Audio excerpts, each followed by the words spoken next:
Make sure you have your Panchapatram, your Uddharani,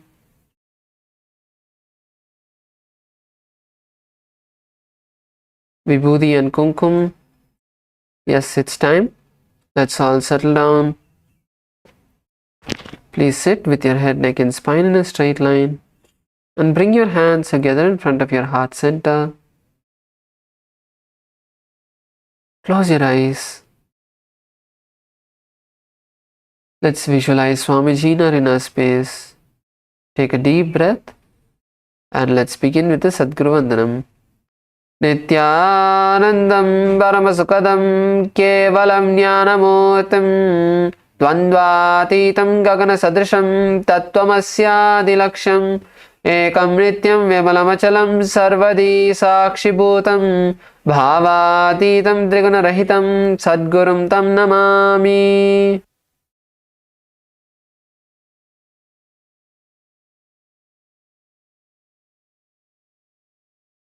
Now we'll be chanting the Shiva Moola mantra Om Ham Hum Shivaya Namaha 11 times. we request all the participants to please perform the japa internally, and as you chant this mantra internally, make sure such that the tip of the tongue is neither touching the upper palate nor the lower palate of the mouth, and it stays in the mid air within the mouth itself as you chant the mantra internally.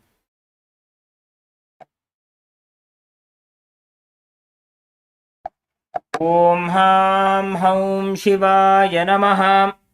Om Ham Haum Shivaya Namaha. Om Ham Haum Shivaya Namaha. Om Ham Haum Shivaya Namaha. Om Ham Haum Shivaya Namaha. Om Ham Haum Shivaya Namaha. Om Ham Haum Shivaya Namaha. Om Ham Haum Shivaya Namaha. Om Ham Haum Shivaya Namaha. Om Ham Haum Shivaya Namaha. Om Ham Haum Shivaya Namaha. Om Ham Haum Shivaya Namaha. Let us now begin with the Tattvachamanam. Keeping your right hand in the Gokarna Mudra as the Acharya is demonstrating, take an udani of water into your right palm. Sip the water from the base of the right palm along with the mantra. Om Atma Tattvam Shodhayami Svadha. Take another udani of water. Om Vidya Tattvam Shodhayami Svadha. Take another udani of water. Om Shiva Tattvam Shodhayami Svadha. Please wash your hand. With the base of the right thumb, wipe your lips twice from the right to the left along with the mantra. Om Ham Hridayaya Namaha. Again wash your hand. With the tips of the index, middle and ring fingers joined together, touch above the upper lip and below the lower lip. Again wash your hand. Then with the tips of the index finger and thumb joined together, touch the right nostril, the left nostril. With the ring finger and thumb joined together, touch the right eye, the left eye, the right ear and then the left ear. Again wash your hand.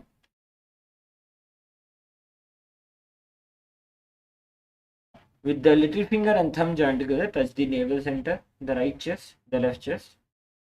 With all 5 fingers joined together, touch above the head, the right shoulder, left shoulder and then the heart center. Again wash your hand. Let us now enter into the Sankalpa.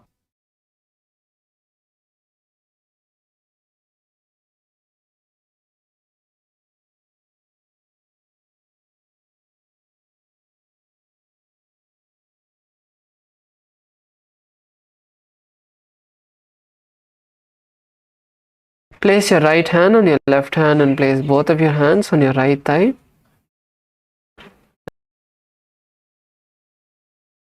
And now let's take a moment to visualize what we want to manifest today, what we want to set as our declaration for today.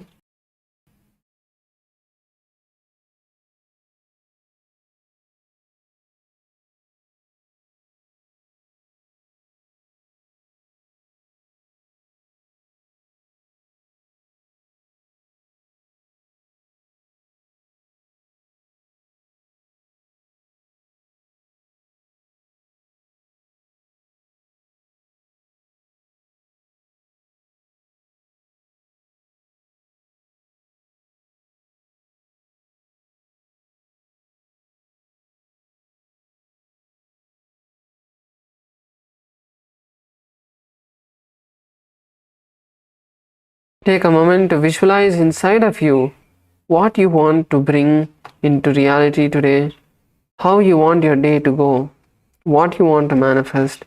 Visualize that happening.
From this space, let us declare and chant the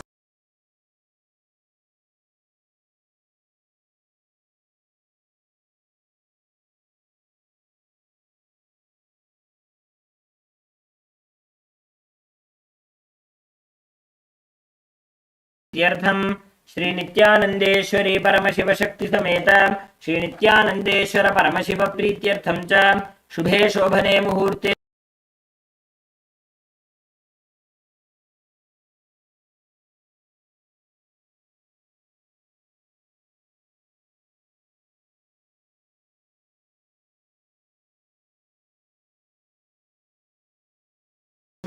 शकाब्धे अस्मिन् वर्तमाने व्यवहारिके प्रभवादीनां षष्ट्याः संवत्सराणां मध्ये विश्वावसुनाम संवत्सरे उत्तरायणे लक्ष्मी वेंकटेश्वर ऋतु मेषमासे कृष्णपक्षे चतुर्दश्यां शुभतिथौ स्थिरवासरयुक्तायां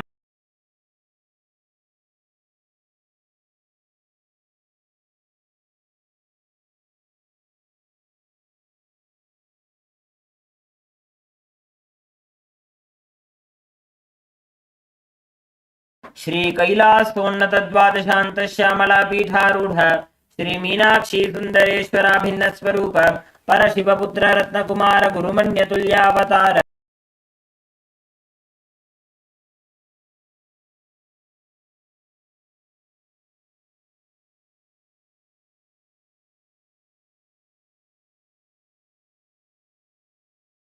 हडादि समस्त बिरदावल्यलंकृत ज्ञान विज्ञान चक्रवर्ती सर्वजन संघ सद्यो निर्वाण दीक्षा व्यजापवर्ग वर्ष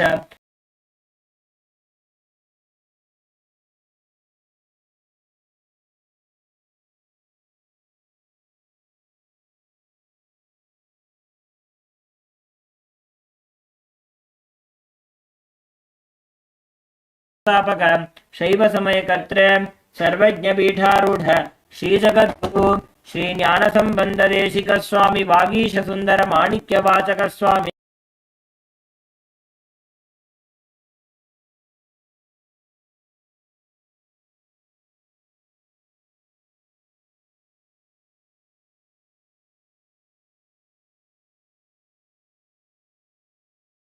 परागत कांची कैलास सर्वज्ञ पीठ त्रयस्त्रिंशदुत्तर द्विशततम गुरु महासन्निधान नित्योत्सव नित्य मंगल नित्य कल्याण नित्य रचित कैलास परंपरागत आदि कैलास नित्यानंद पीठ महासंस्थान महासिंहासन पीठ कत्र साक्षात् श्री परमशिव समुद्भूत कपिल महागुरु पुनरुद्धृत महानिर्वाणि पीठ अष्टोत्तर सहस्र श्री महामंडलेश्वर साक्षात् श्री परमशिव समुद्भूत श्री महागणपति समारंभ अनवच्छिन्न पीठाधीश्वर गुरु परंपरा प्राप्त अटल पीठ अष्टोत्तर सहस्र श्री अटल पीठाधीश्वर धर्म मुक्ति स्वर्गपुर स्वर्ण पीठ त्रयोविंश गुरु महासन्निधान कैलास परंपरागत आदिपीठ सर्वज्ञ पीठ जगद्गुरु श्री कैलास पुनरुद्धारक श्री कैलास परमाचार्य श्रीमत् परमहंस परिव्राजकाचार्य वर्य सच्चिदानंद प्रणव स्वरूप श्रोत्रिय ब्रह्मनिष्ठ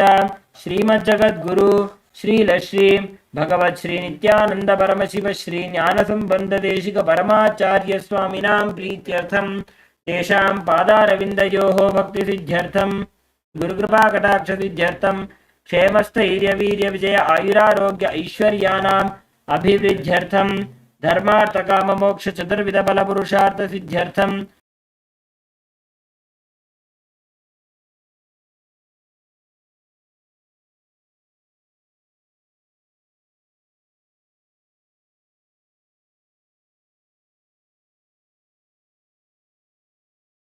परमशिव शक्त्याविष्करणार्थं नित्यानंद योगाभ्यासं करिष्ये ओम उपस्पृश्य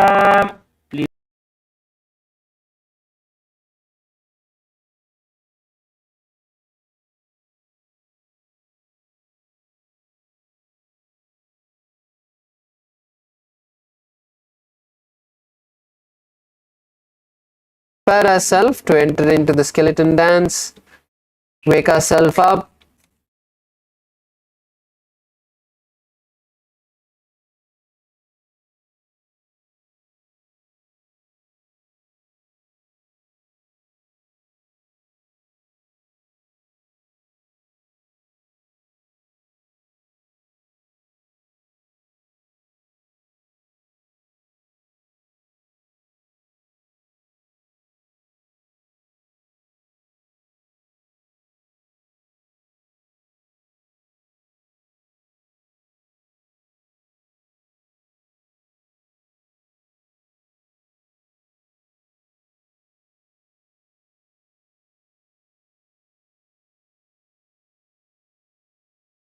visualize yourself as complete bones.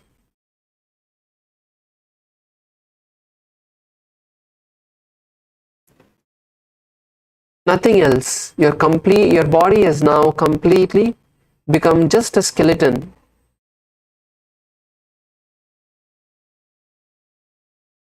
Now let's start moving every part of our body. Move your hands, your fingers, your toes, your ankle, your wrists, your knees. Take a moment to first move all of these body parts. Move your hips, move your neck, move your shoulders, move every part of your body, and slowly start increasing the intensity.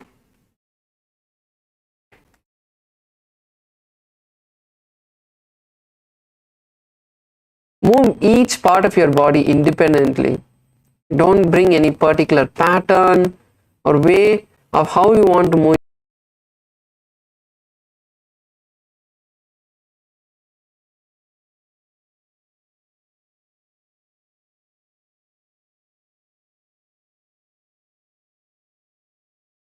Of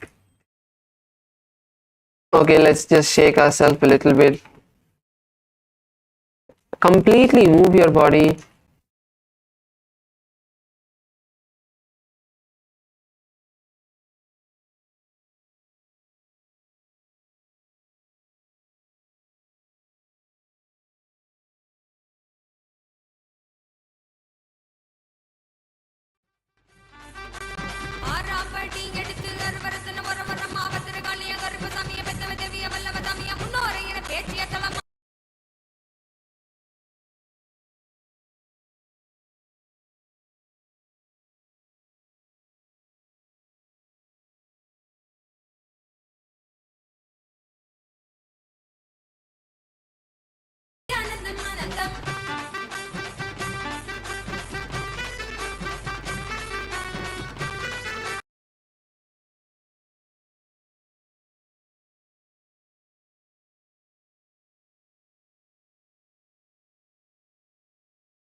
Nithyanandam, Nithyanandam, Nithyanandam, Anandam, Nithyanandam, Anandam, Nithyanandam, Nithyanandam, Nithyanandam, Anandam, Nithyanandam.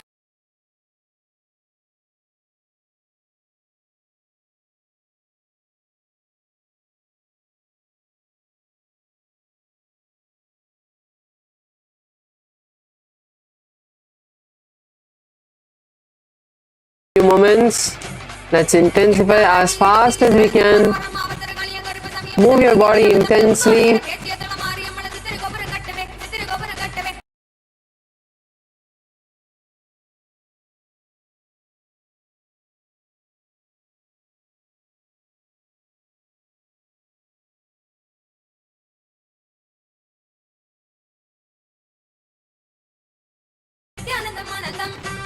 Yes, now slowly come to a standstill. Just stand.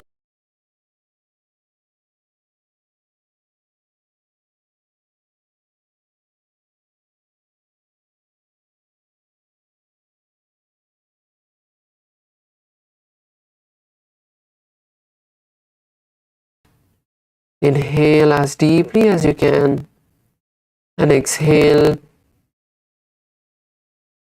Inhale as deeply as you can.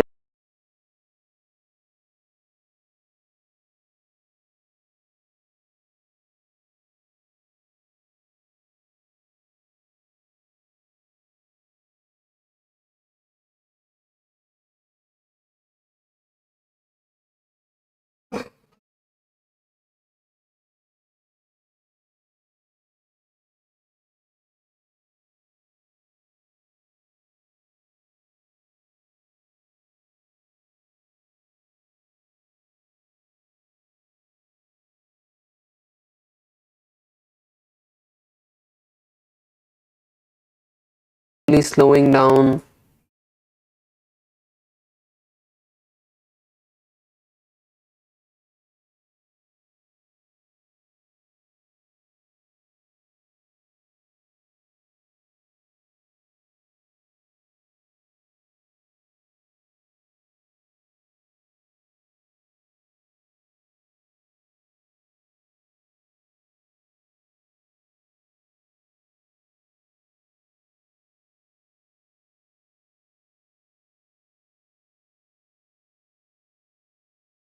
Slowly.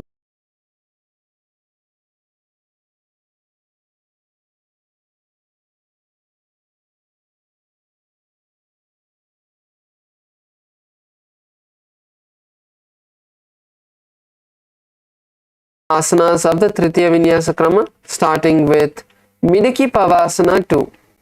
So let's all now sit on our heels. Sit on our heels with your toes flat and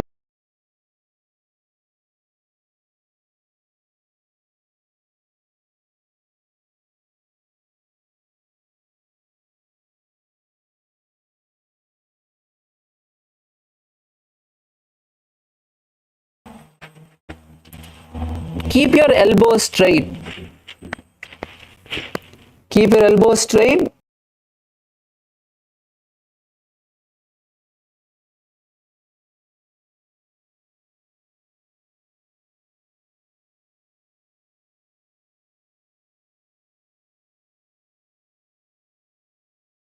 So if you are taking your hand to the left side, use your right hand to pull your hand behind.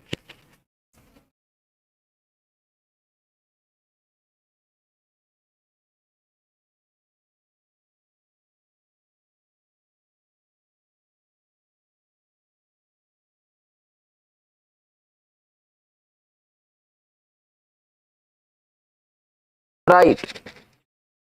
Let's stretch our hands nicely. Pull your hands to the right. If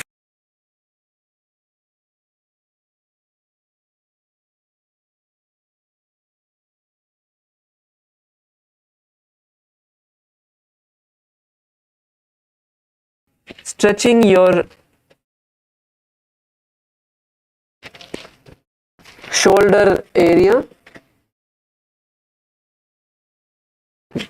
In this asana, we are going to visualize our body softly being purified. Continue to perform the Sahaja Kumbhaka, which is inhaling and exhaling comfortably, and chant the japa Om Nithyananda Paramashivoham. आसन को गुण गुल में bye जाई. Rise up, continue to be seated on your heels. We're entering into Virādrasana 3.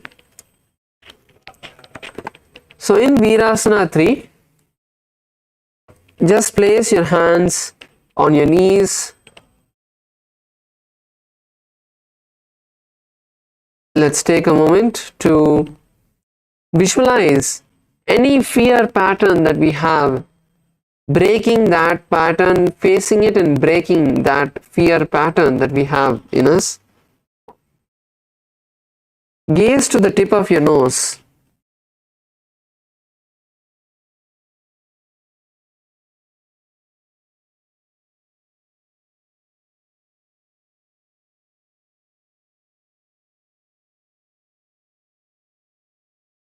And exhale completely and pull your stomach in and up into Dhyana Bandha. Stay here comfortably as long as you can and then slowly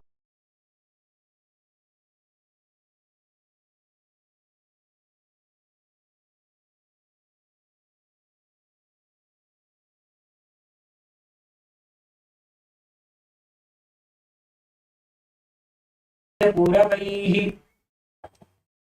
So now let's move into the next asana, which is Shenasana. Now let's come into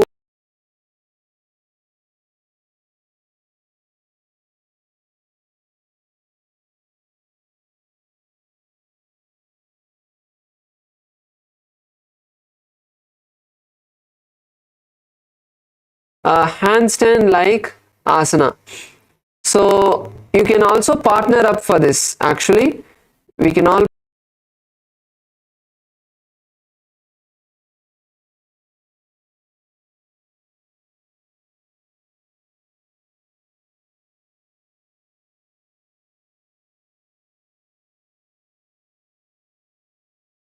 a handstand in Shavasana.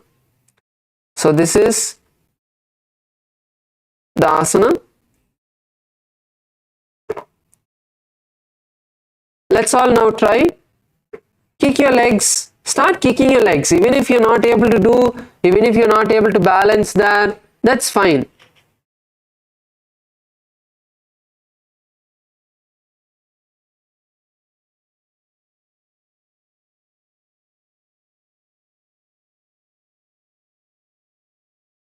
Yes.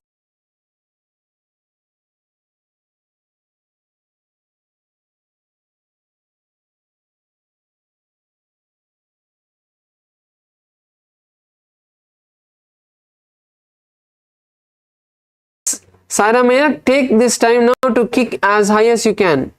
So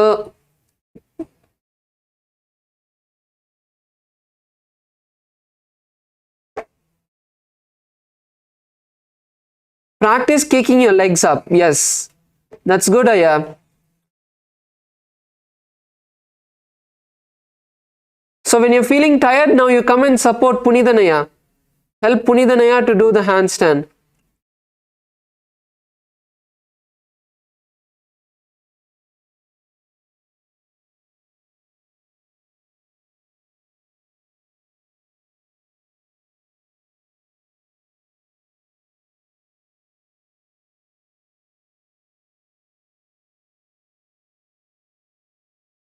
இந்த மாதிரி பார்ட்னரா பண்ணீங்கன்னா இன்னும் கொஞ்சம் உங்களால பண்ண முடியும். Also, don't try to keep kicking your legs up. Okay, don't try to just keep kicking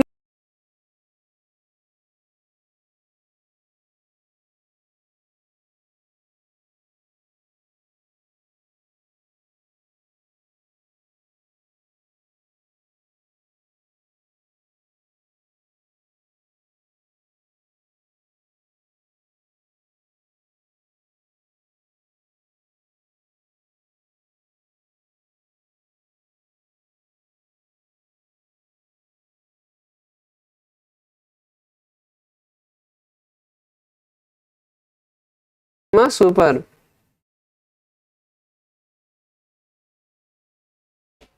பார்த்து மெதுவா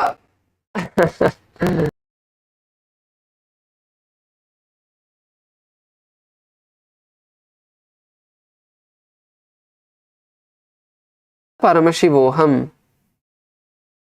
विपरीतनृत्ये च स्थितो नासिका भूमौ संस्पृश्य ऊर्ध्वं नीत्वा पुनः संस्पृशेत् शयनासनं भवति.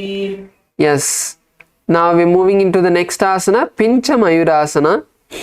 So this is a little different variation of how mayurasana is done. It's not like mayurasana. So let's place our forearms on the ground. And now you're going to kick your legs as high as you can from this position, bringing your legs above straight, like instead of doing the headstand with your head on the ground, you're going to keep your legs as straight as possible.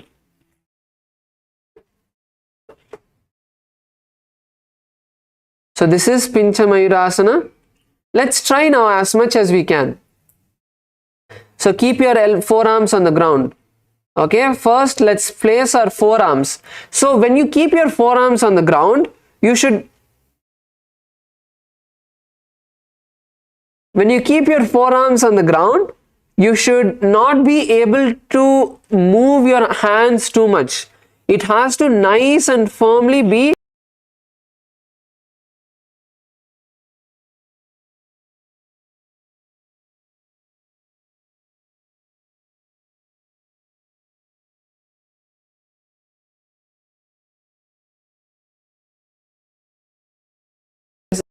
as high as possible. So once again, you can use the support of the wall to do this asana.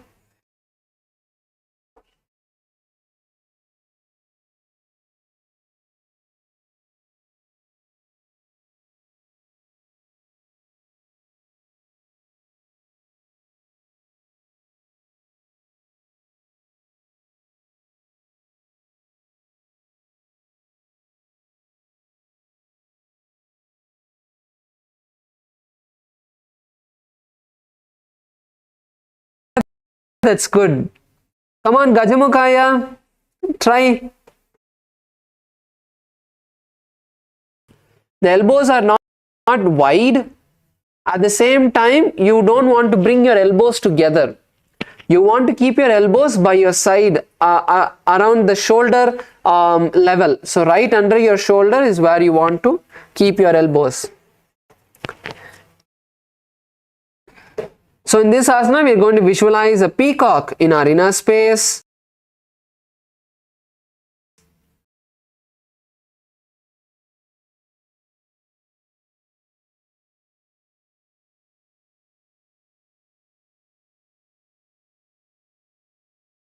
Continue to perform the Sahaja Kumbhaka and chant the japa.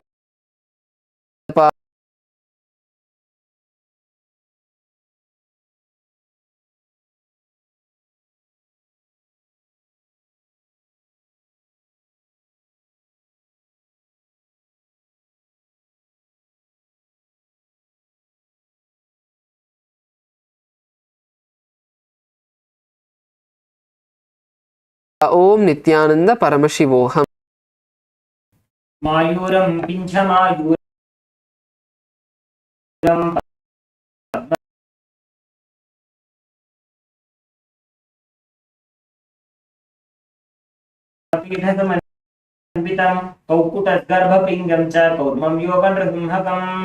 Yes, let's relax. Sit on your heels once again. Now we are going to enter into Godohikasana. So let's sit on our toes. Keep your heels raised. Let's come on to our toes with our heels raised, knees off the ground. And make a fist with your hands. Yes, Ma Yoga Jnana Rupini, can you just adjust the camera? Once again.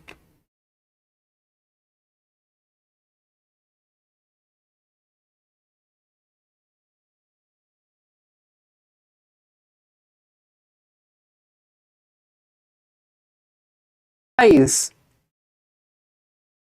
you're milking a cow. Visualize milking a cow.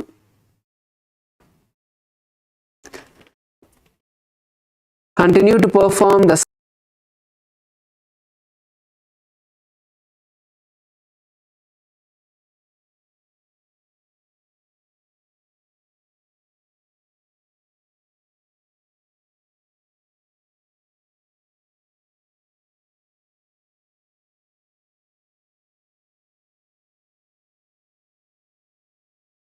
Ushtrasana 4. So now in Ushtrasana 4, we are going to stand on our toes and raise our hands above the head.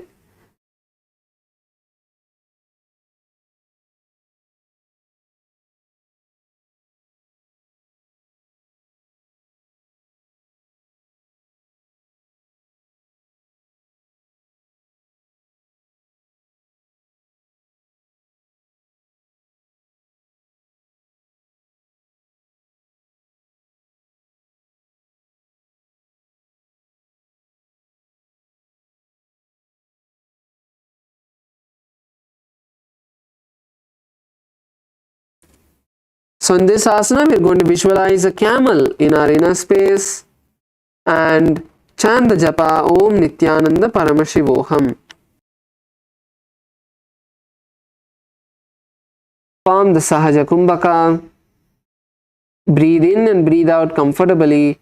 Chant the japa Om Nithyananda Paramashivoham. महामुद्राबद्ध कोनौ ताड़ासन विभेदकान् विनोतान सदा कुर्यादन्तर्वत्नीपतिप्रिया. Keep your hands up. Next asana is Talasana. Now open your palms apart. Open your hands apart. And now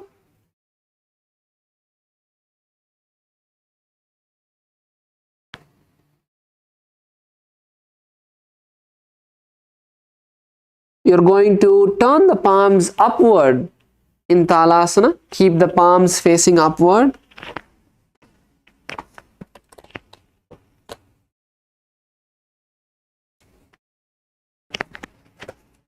Visualize a palm tree in your inner space. Visualize a palm tree in your inner space. Continue to perform Sahaja Kumbhaka.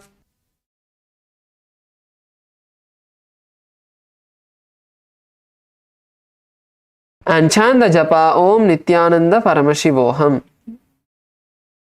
महामुद्राबद्ध कोनो तारासन विभेदकान् विनोतानं सदा कुर्यात् अंतर्वत्नी पतिप्रिया. Yes, let's now slowly bring the hands to the side, not all the way down.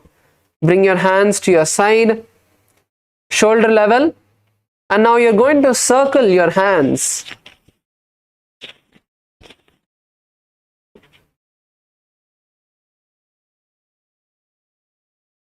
So you can circle your hands even all the way fully, making a full complete circle, complete shoulder rotation. So you can go forward clockwise, can go anti-clockwise, and also if you want to make it a little bit more interesting, try to do your right hand in clockwise and left hand in anti-clockwise. Can make it a little bit more interesting. Chanli Aya, you are doing both in the same direction. So your right hand goes forward, left hand goes backward.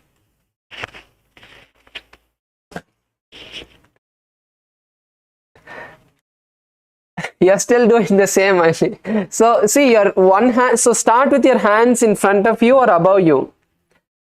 Chanli Aya, you can keep both of your hands together first. And take one hand down, slowly take it behind you, and then cross your hands and come back.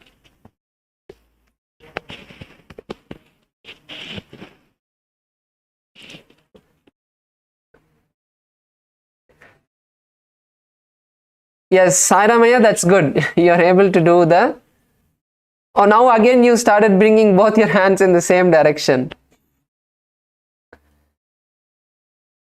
Yes, yeah. You were doing it correctly before and now it got mixed up.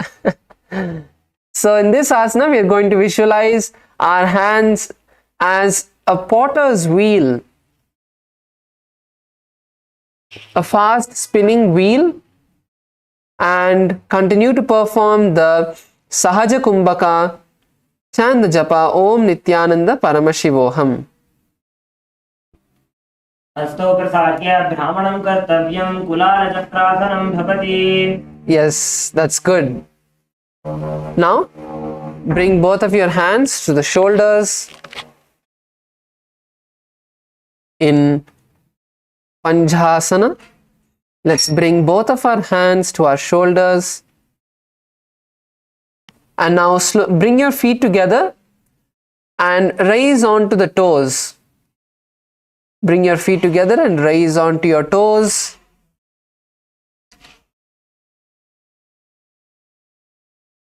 Visualize yourself as a bird that's being released from the cage. Gaze to the tip of your nose. Perform the Sahaja Kumbhaka. Inhale and exhale comfortably through your nostrils and chant the japa Om Nithyananda Paramashivoham. चरणस्याग्रभागेनोत्तिष्ठेत् भुवस्थले मुनिः कृत्वा हस्तपर्यष्टिं सिद्धं सेवेत सिद्धये. Let's come down. Lower your legs down.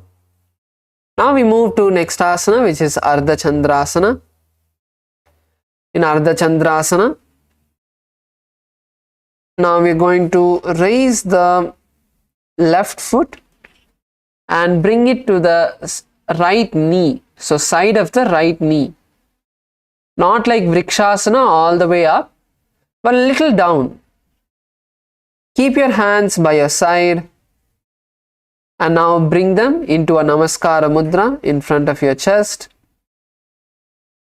Visualize the moon in your inner space. Gaze to your nose. And the pranayama is changing to Ujjayi Kumbhaka. So once again, We are going to perform the Ujjayi Kumbhaka, where we inhale through our mouth, exhale through the nostrils. Inhale through our mouth and exhale through the nostrils.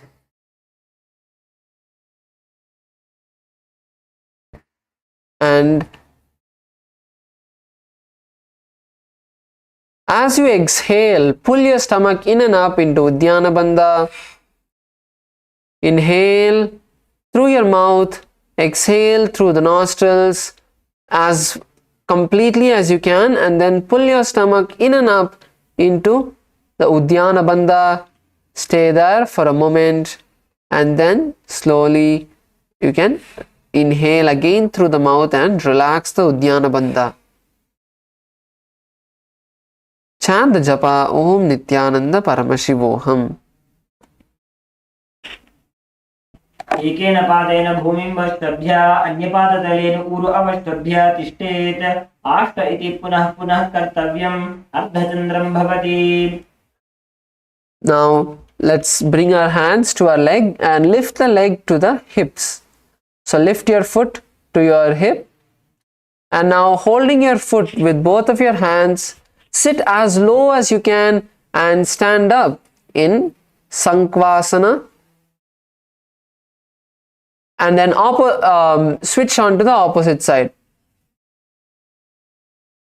So hold your left leg, sit down and stand up, then switch to the right. Raise your left leg to the right hip, sit down and stand up. Go as low as you can. This is the Ujjayi Kumbhaka. Perform the Ujjayi Kumbhaka and visualize yourself as an arrow.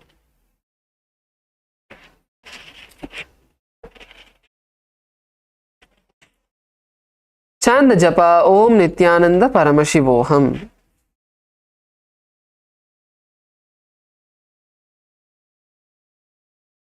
तिष्ठस्तन्न पार्श्वेन इतरजङ्घा प्रदेशे सम्पीड्य स्थातव्यम् उत्थितव्यम् इति पुनः पुनः कर्तव्यम्. सङ्क्वासनं भवति. Yes, that's good. Now let's perform Ardachandrasana. Raise your left hand, bring it to the side of your head. Visualize a palm tree in your inner space.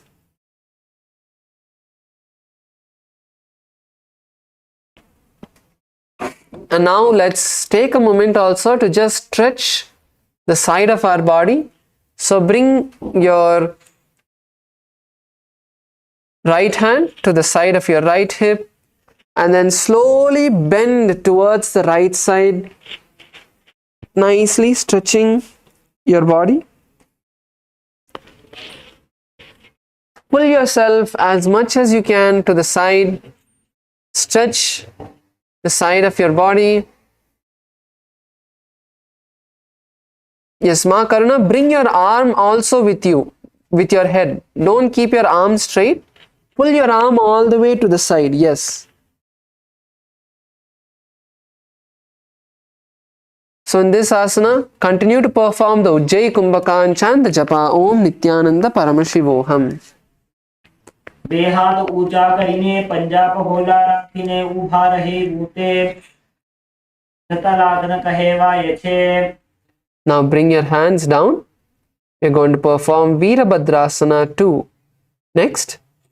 So bring your right foot forward and left foot back.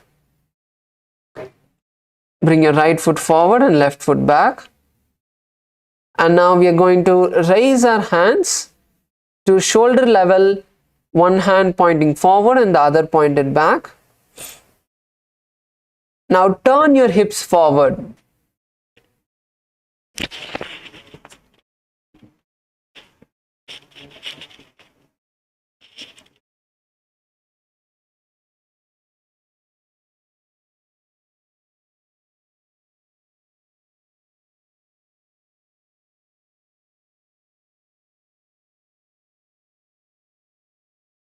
So whichever leg is forward, the same leg will be backward as well.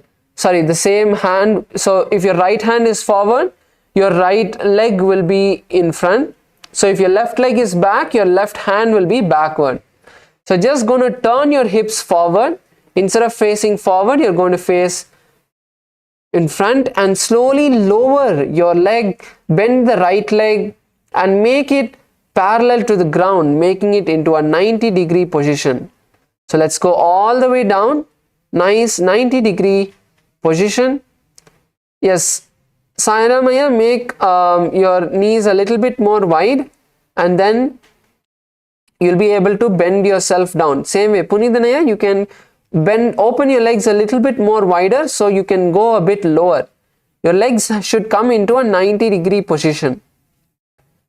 So try to bring your legs all the way down into a nice 90-degree angle. Yes, Chanliyaya, a bit lower. Look forward. Yes, that's good. Yes, Gajamukaya, that's good. Kailasa Malaysia, Ma Yoga Jnana Rupini is getting cut in the frame. Can you adjust that? So in this asana, we are going to visualize Lord Veerabhadra in our inner space. Perform the Ujjayi Kumbhaka and chant the japa Om Nithyananda Paramashivoham.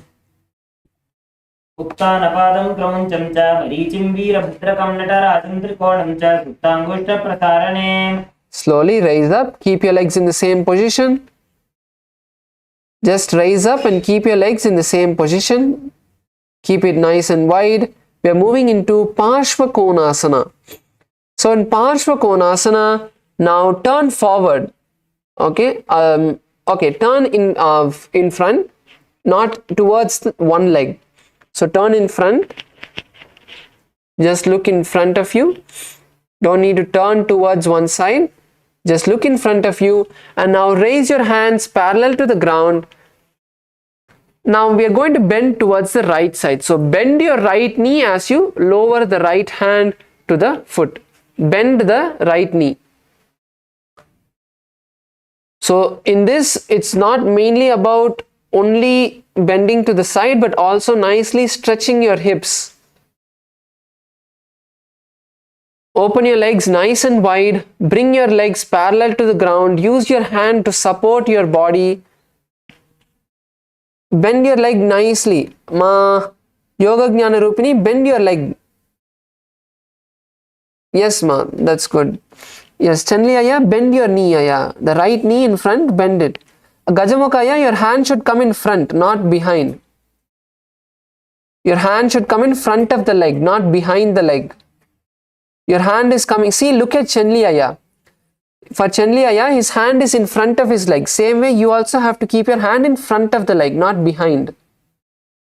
Chanli Aya is doing correctly. Just follow what he is doing.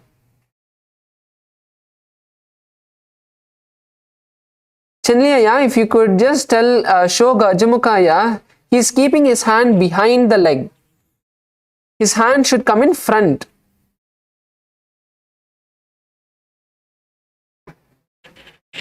Yes, yes, that's good.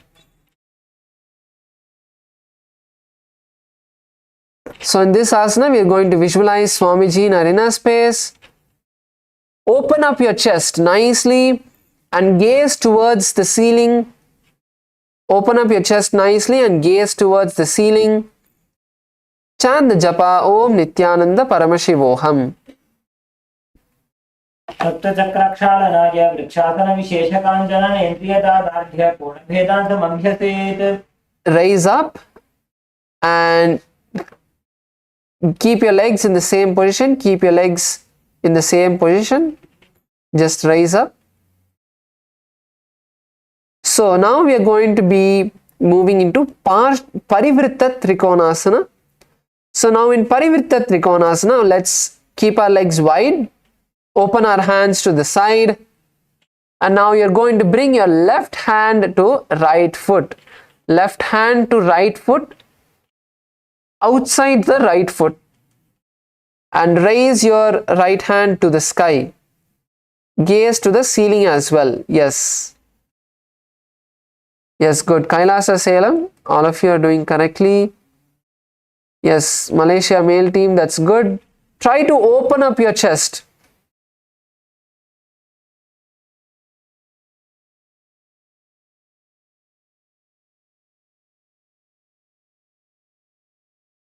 Visualize a triangle in your inner space. Open up your chest nicely. Continue to perform the Ujjayi Kumbhaka. Breathe in through your mouth and exhale through the nostrils. Breathe in through the mouth and exhale through the nostrils. And chant the japa Om Nithyananda Paramashivoham. सप्त चक्रक्षालनाय वृक्षासन विशेष कांजनने इंद्रियता दार्ढ्य पूर्ण भेदांश मध्यसेत. Yes, now raise up. Bring your feet together now. Let's bring our feet together. As we now enter into Virabhadrasana 3.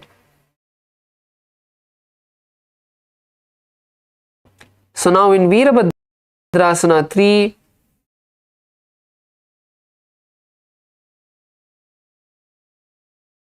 keeping your legs together, let's raise the right leg up. Raise your right leg up and lean forward, stretching both of your hands in front of you. This is Virabhadrasana 3.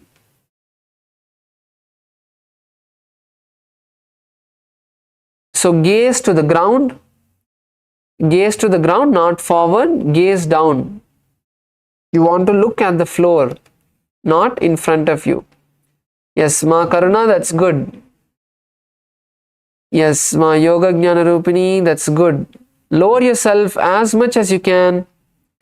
Chanliyaya, keep your hands separate. No, don't bring your hands together. Yes, yes, that's good.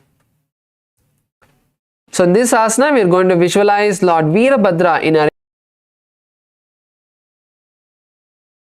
inner space. Continue to perform the Ujjayi Kumbhaka and chant the japa Om Nithyananda Paramashivoham. उत्तानपादं क्रौञ्चं च मरीचिं वीरभद्रकं नटराजं च सुप्ताङ्गुष्ठप्रसारणे. Now once slowly relax, bring your legs to the ground and now keep your hands by your side and we are going to perform Vamapadasana where we are going to raise the left leg. So keep your right leg on the ground and raise the left leg in front of you. This is Vamapadasana.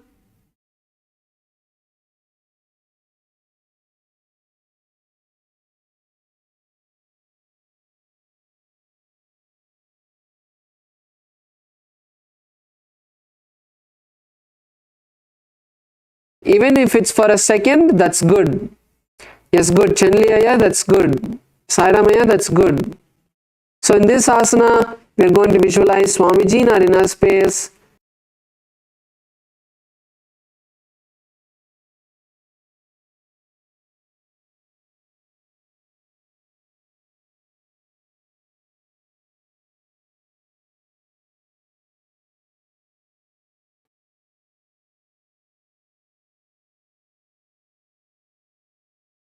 Now we move into the next asana, Matantara Vrikshasana. Now in Matantara Vrikshasana, we are going to stand and this time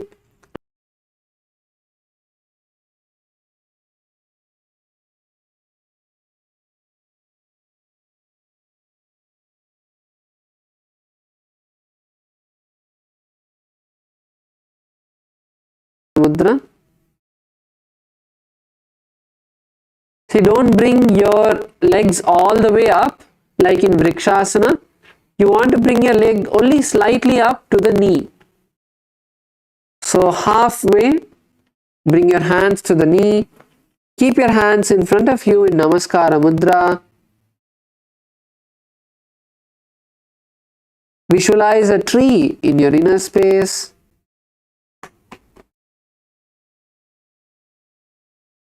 Continue to perform the Ujjayi Kumbhaka. Balance by gazing at a drishti point and chant the japa Om Nithyananda Paramashivoham. Kama o namo nama jamana pagane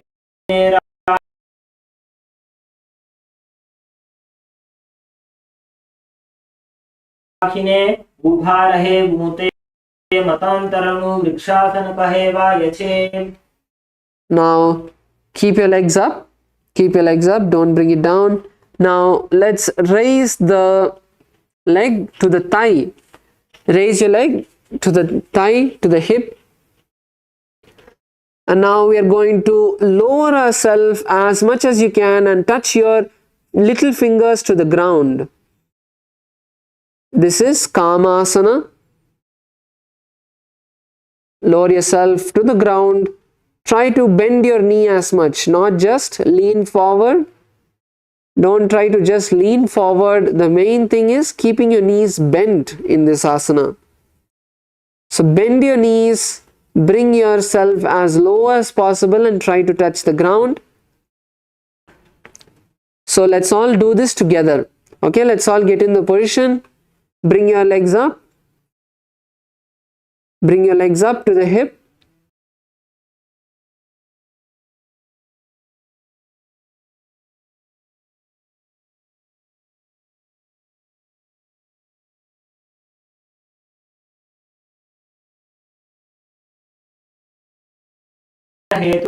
Yes, relax. Good. Slowly raise up.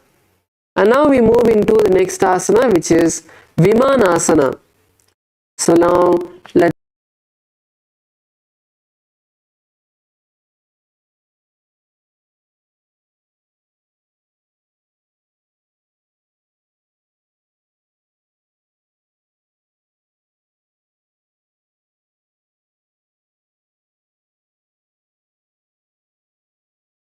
trying to bend too much forward. Bend your knee as much as you can. Go. Let's stay there.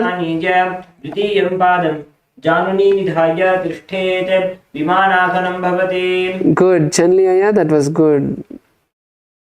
Yes. Now let's move into the next asana, which is Ardhapadasana. So on Ardhapadasana, we are going to this time once again stand, bring the left foot against the right leg. Keep your hands together in Namaskara Mudra in front of your heart center. Bring the left leg to the right knee. Bring your hands together in front of your heart center. Visualize Swamiji in your inner space. Gaze to the tip of your nose. Continue to perform the Ujjayi Kumbhaka and chant the japa Om Nithyananda Paramashivoham.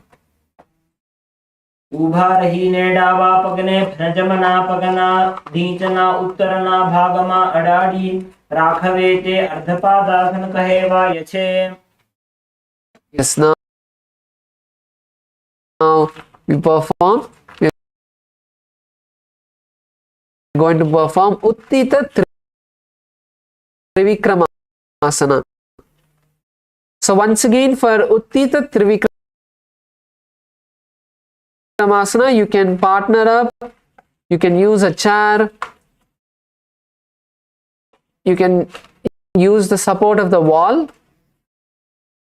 So in Uttita Trivikramasana, we are now going to raise our left leg as high as we can, all the way, bringing it to the side with the foot pointed upward.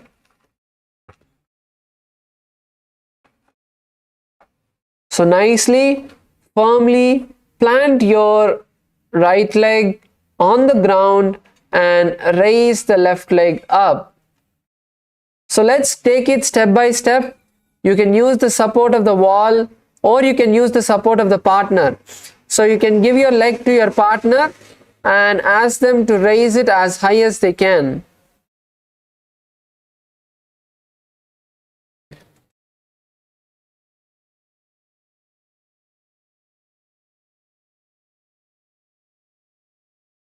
Sainamaya, don't lean on the chair. Place your leg on the chair, on the backrest of the chair. Bring your ankle and place it on the backrest. Yes, like that.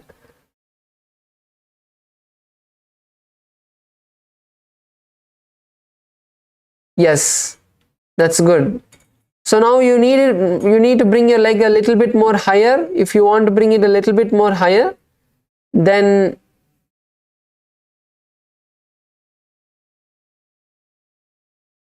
what you can do is you can even come on to the knee and then raise your legs up.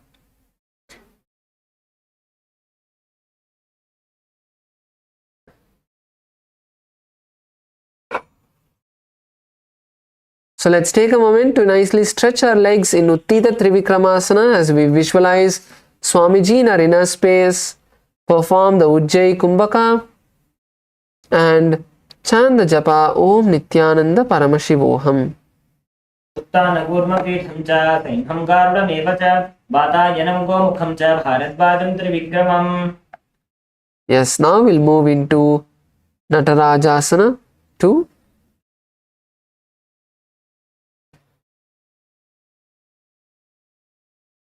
So now in Natarajasana 2, we are going to be placing our right leg nicely planted on the ground. Raise your left leg up. Raise your left leg up. And now holding the left leg from inside, you want to slowly bend your hand. Bring it down, rotate your hand and then bring it forward. This is Uttita Trivikramasana, Natarajasana 2. Now let's take this step by step again. So first perform Natarajasana. Let's first perform Natarajasana and try to raise your leg as high as possible, as close to you as possible. First try to bring your leg as high as possible, as close to you as possible. So once you're able to do that, then you can try to hold your leg and now bend the leg, bend your hand, rotate your hand from the inside and bring it in front.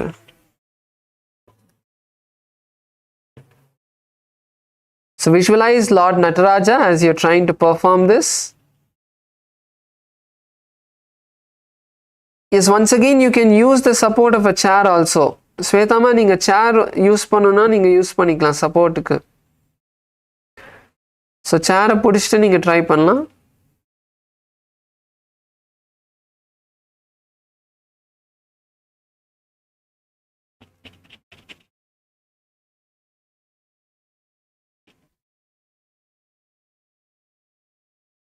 प्रभासन भेदाश्च नटभेरुण्ड नामके गण्डभेरुण्ड सहिते शीर्षदण्डासनं तथा. Yes, let's relax and bring your legs down. Now we are moving into the Lata Vrishchika Karana. So in Lata Vrishchika Karana, we are going to stand with our heels together, toes pointed out in the Haraimandi position. Now bring your left leg to the right side behind your leg as high as you can. And now keep your left hand bent and your right hand pointed to the side. This is Lata Vrishchika Karana.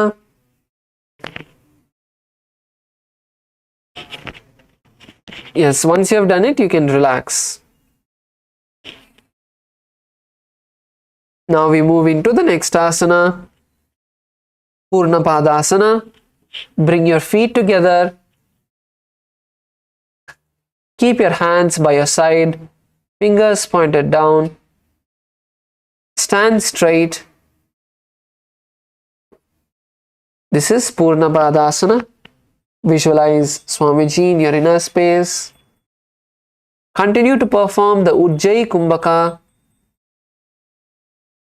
As you inhale through the mouth and exhale through the nostrils, chant the japa Om Nithyananda Paramashivoham.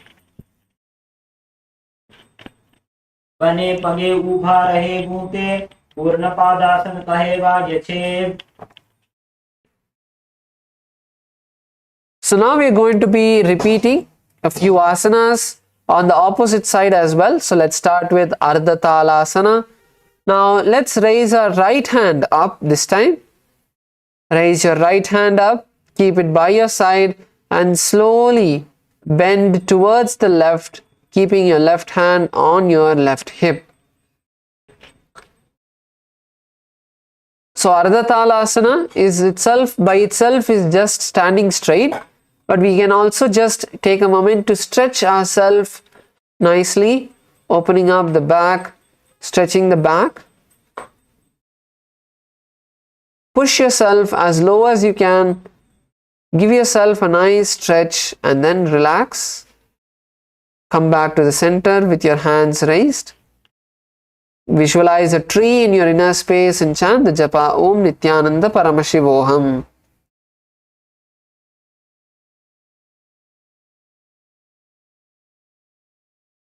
एक हाथ ऊंचे राखा अवाधि ताड़ासन अर्ध ताड़ासन धायथे. Yes. Now we move into the next asana, which is Viraadrasana 2. So now let's stretch our legs, open your legs up, bring your left leg forward, right leg back, stretch your hands, bring your right hand back, left hand forward, and now you're going to bend your left knee into a 90-degree angle, pushing yourself nice and forward. All the way, push yourself nice and forward.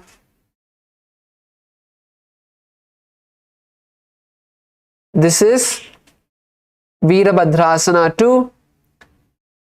Try to bring your leg as low as possible. Visualize Lord Virabhadra in your inner space. Continue to perform the Ujjayi Kumbhaka and chant the japa Om Nithyananda Paramashivoham. उत्तानपादं क्रौञ्चं च मरीचिं वीरभद्रकं नटराजं त्रिकोणं च कृताङ्गुष्ठप्रसारणे. Slowly raise up, keep your legs wide. Let's stand in this position, just raise up. Now keeping your hands stretched by your side. Now we are going to perform Parshva Konasana as we bend the left knee and bring the left hand to the ground in front. Raise up, open the chest. This is Parshva Konasana.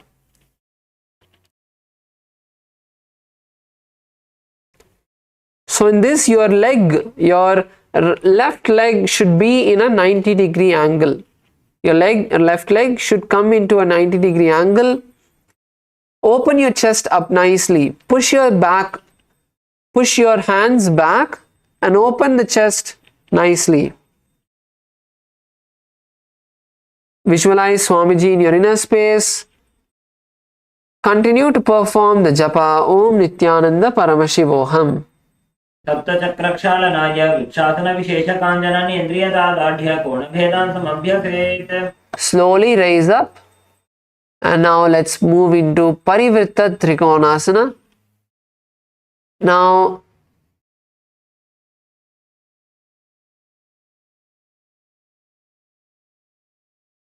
so let's stand with our legs wide.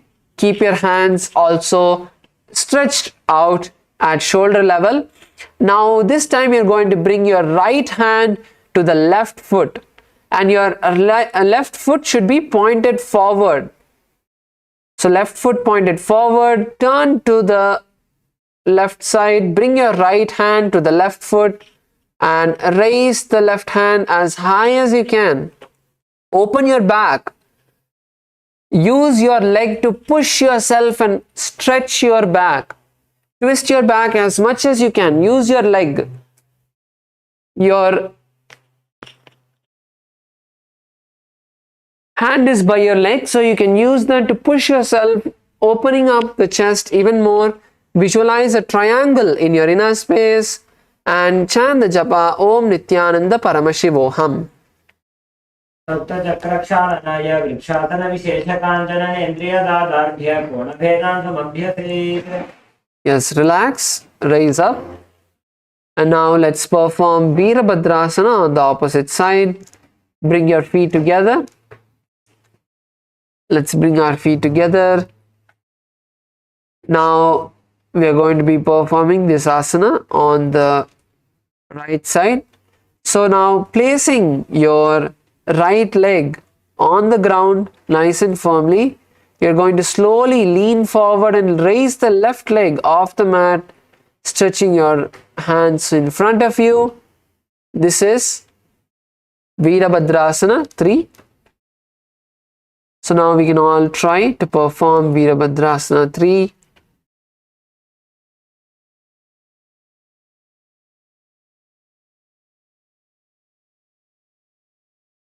Let's perform Ujjayi Kumbhaka. Inhale and exhale through the mouth and exhale through the nostrils. Continue to perform the japa Om Nithyananda Paramashivoham. उत्तानपादं ग्रोञ्चं च मरीचिं वीरभद्रकं नटराजं त्रिकोणं च ताङ्गुष्ठप्रसारणे. Slowly lower your left leg down, and now you're going to raise your right leg in front of you in Dakshina Padasana. Keep your hands by your side and raise the right leg in front of you in Dakshina Padasana. We are going to visualize Swamiji in our inner space, gaze to the nose, and perform the Ujjayi Kumbhaka along with the japa Om Nithyananda Paramashivoham.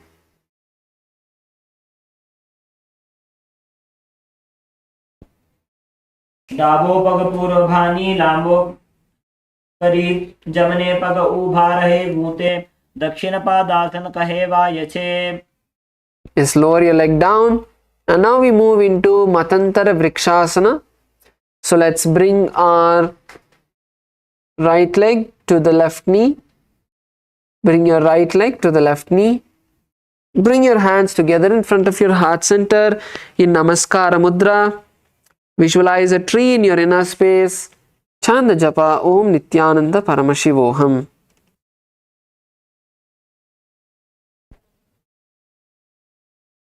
मम ऊना मूलमा जमना पगने राखिने उभा रहे भूते मतांतरनु वृक्षासन कहे वा यछे. Slowly, let's lower our leg down. Now we are going to perform Kamasana on the opposite side. So let's bring the right leg to the left thigh and lower yourself as low as you can and try to touch the little finger to the ground. Try to touch your little finger to the ground. Visualize Swamiji in your inner space and chant the japa Om Nithyananda Paramashivoham. We are going to be doing this asana together. So let's now raise up. Let's raise up. Get into the position.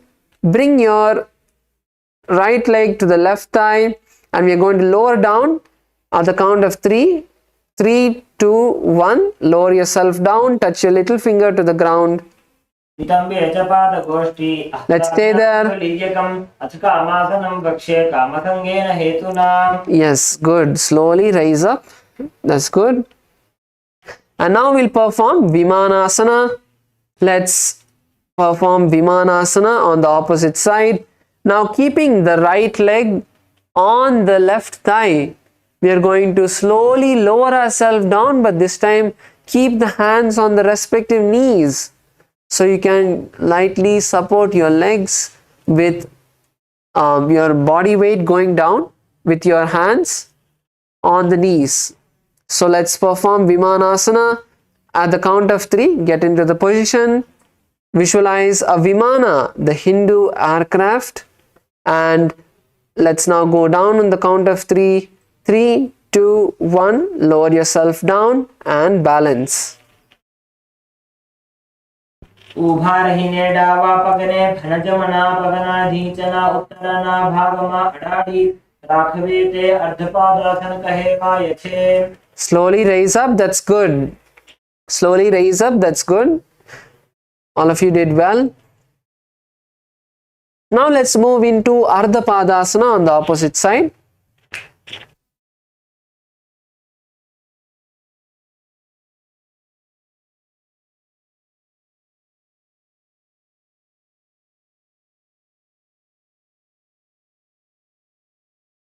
Now in Ardha Padasana, we are going to be bringing our right leg to the left thigh, to the side of the left leg, not on, to the side. And now bring your hands together in front of your heart center. Visualize Swamiji in your inner space and chant the japa Om Nithyananda Paramashivoham. उभा रहीने डावा पगने भनजमना पगना दीचना उत्तरना भागमा अडाड़ी राखवीते अर्धपादासन कहे वा यछे. Yes, now hold your leg and raise it as high as you can into Uttita Trivikramasana. Let's perform Uttita Trivikramasana, raising our leg as high as we can, all the way, bringing our legs all the way to the side and with the foot pointed upward. Pull your leg as close to you as possible. Once again, you can use the support of the wall or a partner to do this asana. Yes, Chanli Aya, you can keep your leg on Gajamukha Aya's shoulder. Not like that, in front of you, Aya. In front. You can face front. Gajamukha Aya can face forward.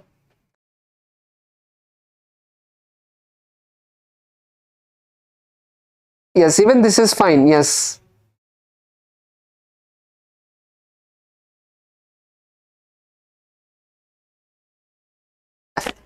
Yes, now Gajamukha, you can support Gajamukha and lift his leg as high as possible. As how much high he can. So let's take a moment to nicely stretch our legs, open up the hips, stretch the thighs.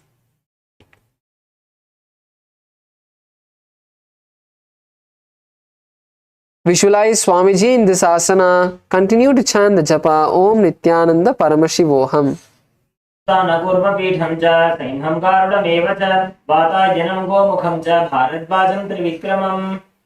Yes, that's good. Now we'll move into the next asana, which is Natarajasana. So now in Natarajasana 2, we are going to raise the right leg this time.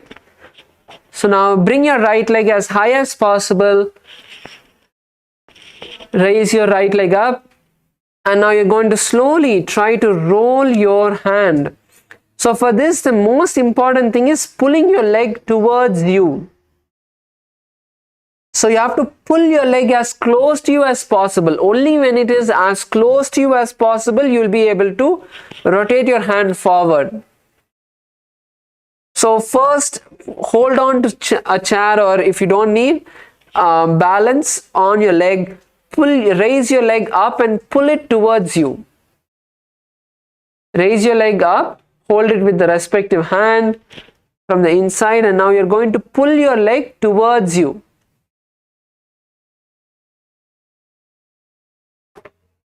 Pull your leg as close to you as possible, and then you can try to rotate your hand in front. Visualize Lord Nataraja.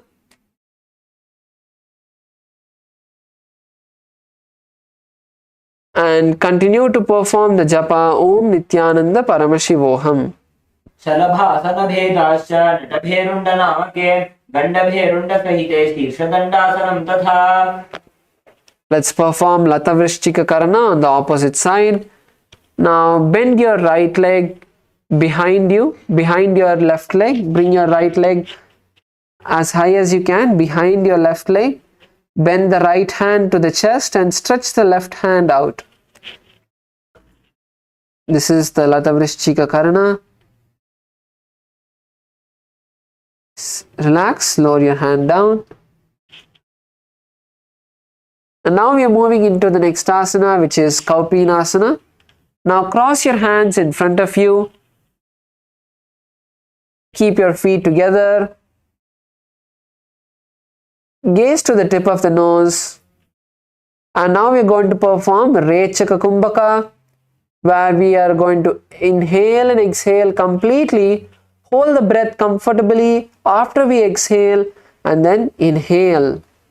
This is the Rechaka Kumbhaka, and chant the japa Om Nithyananda Paramashivoham. कृष्णसहितलिङ्गम् ऊरुमध्ये गाढं धृत्वा चरणाग्राभ्यां स्थातव्यम् कौपीनासनं भवति. Yes. So now let's take a few minutes to stretch our legs before we enter into the next asana. So next asanas are going to be a little bit more challenging. So we need to stretch our legs, prepare ourselves before we enter into those asanas. So let's first start with the Paschimottanasana stretch. So let's sit down. Sit down, bend one leg by your side. And now let's take a moment to stretch ourselves. Lower our head, forehead to the knee.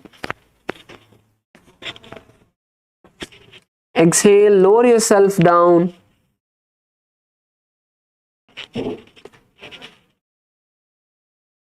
Try to bring your forehead to the knee.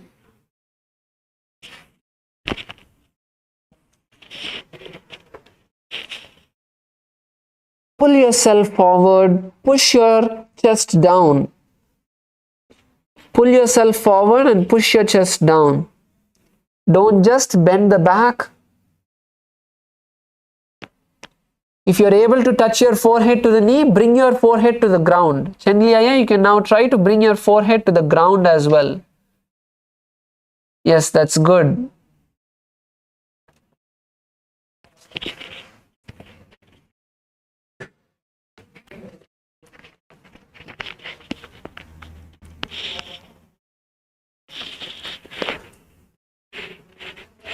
Let's take a few moments to stretch ourselves, completely exhale and push yourself forward when you're trying to go down.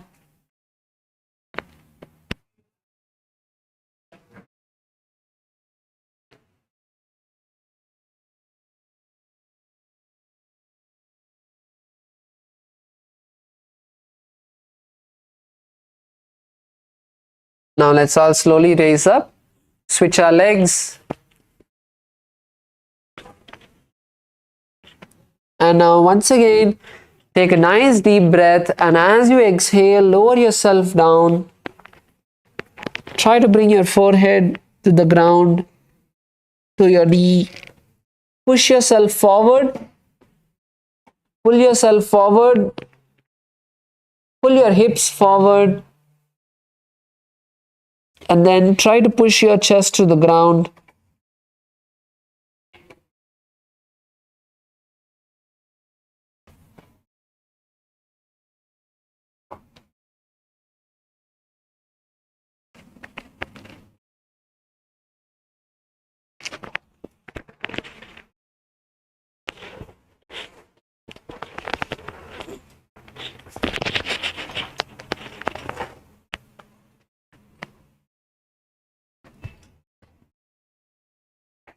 Let's take a moment to push ourselves, completely relax into this position.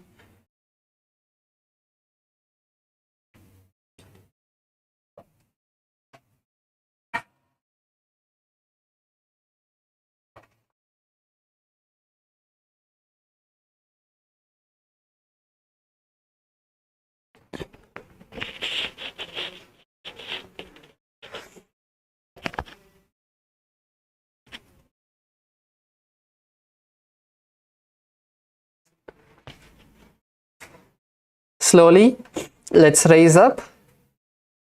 And now, keeping your left leg bent in front of you, we're going to take our right leg behind us. So keeping your left leg in front of you, take your right leg behind you. Stretch your right leg all the way behind.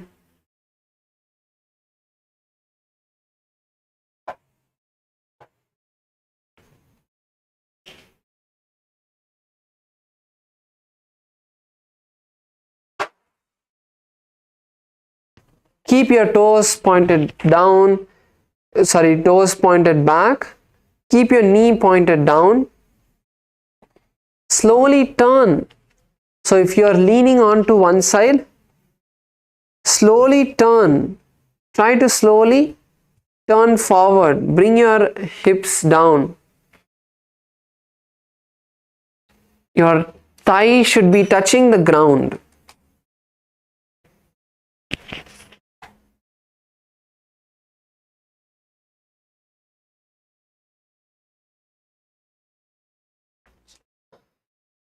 Nicely breathe. Feel yourself getting stretched and enjoy the stretch. See how your body is slowly relaxing, letting you get into that position.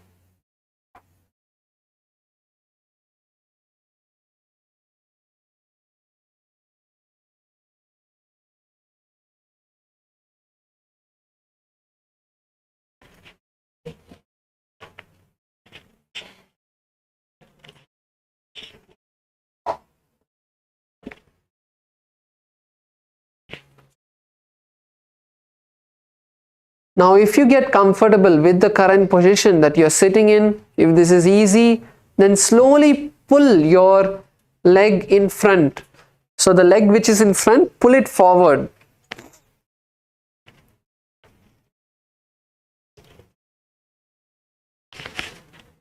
Make sure you're not just making it too easy for you, and at the same time, don't push yourself too much as well.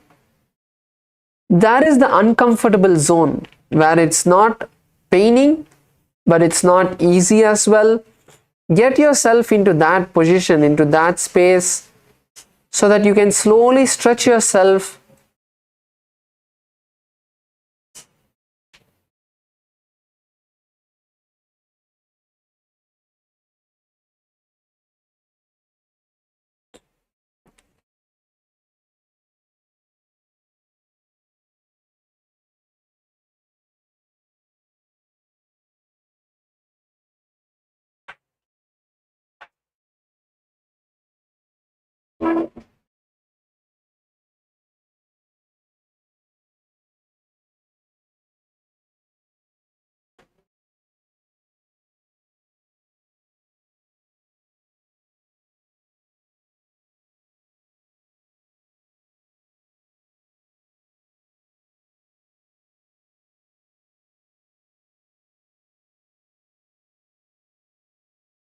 Keep the back knee straight.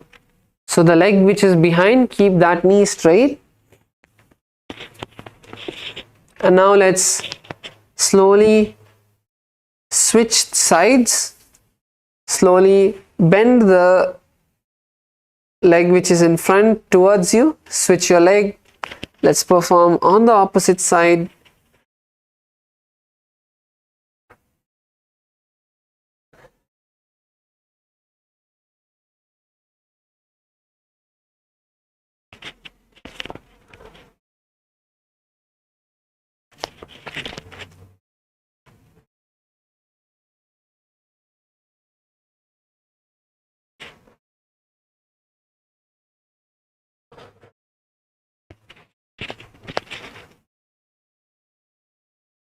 Once again, feel the stretch.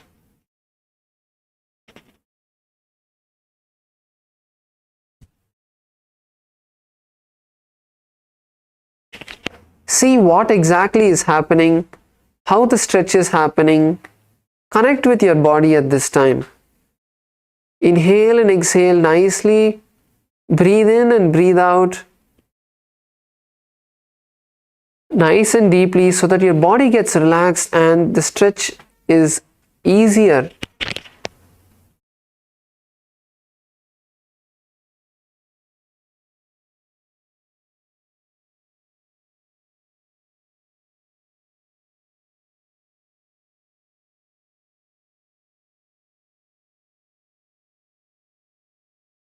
Keep pushing your leg forward. The leg which is in front.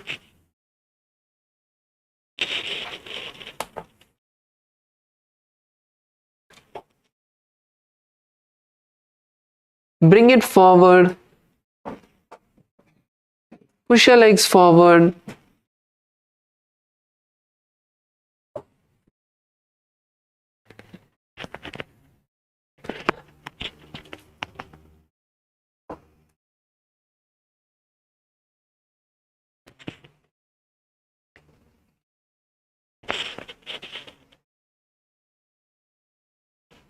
Let's stay here for a few more moments.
Let's slowly relax.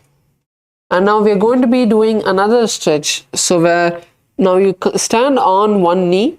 So you're going to stand on one knee and then push yourself down as forward as you can. You don't need to push your legs forward, but push yourself down.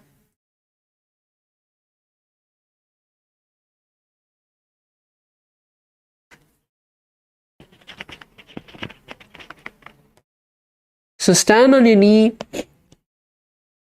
You don't need to bring your legs forward. Keep your legs wherever it is. So set your legs and your main focus is to push your chest to the knee, not to pull your leg forward. Push your chest to the knee. Keep the front knee straight and push your chest down.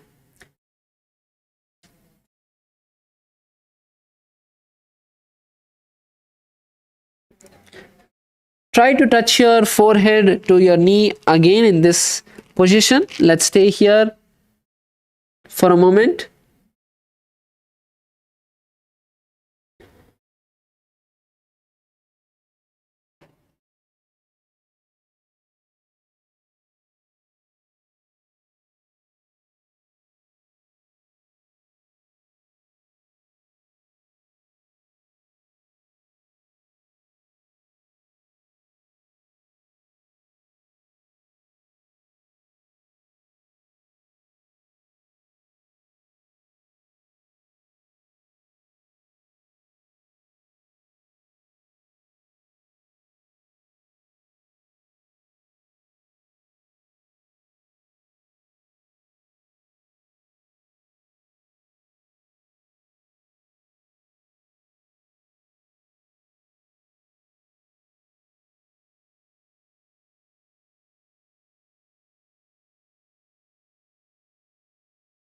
Keep breathing. Stay there. Allow that to get comfortable. Slowly relax yourself into that position.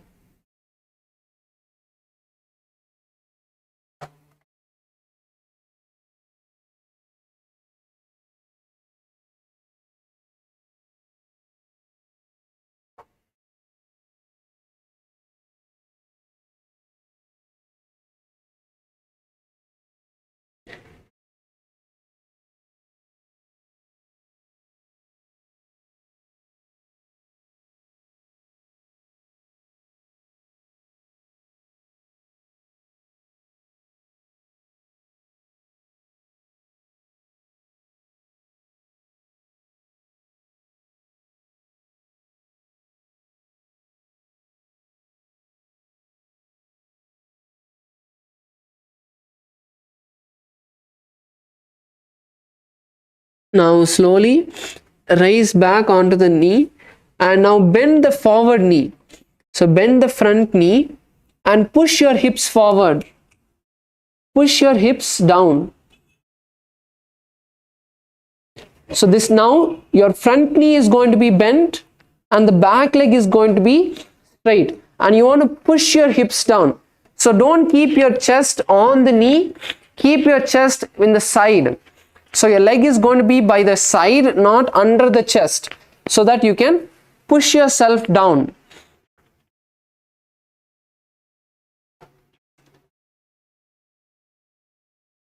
And your front foot is going to be not close to you but a bit farther away, so that you can push yourself down.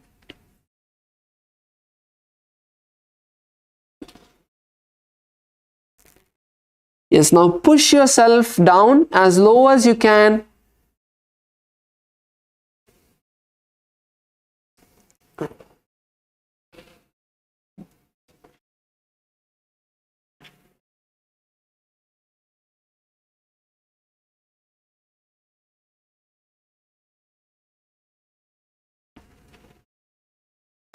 So keep your front leg as further away from you as possible. Don't keep your front leg close. Keep your front leg further away and push yourself down, so that you nicely stretch the back of your thighs on the leg which is bent, and the leg which is stretched behind you is going to get the stretch in the front of the thighs.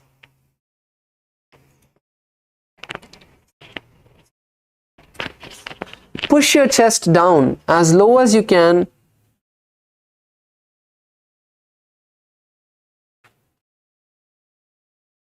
You can keep the back knee, the knee of the back leg on the ground, but keep the leg itself overall straight. So your leg should not be in an angle. The knee can be on the ground, but your leg should not be in an angle. Your hands can be in between of your legs can be a bit outside, so that you're able to push yourself down as low as possible.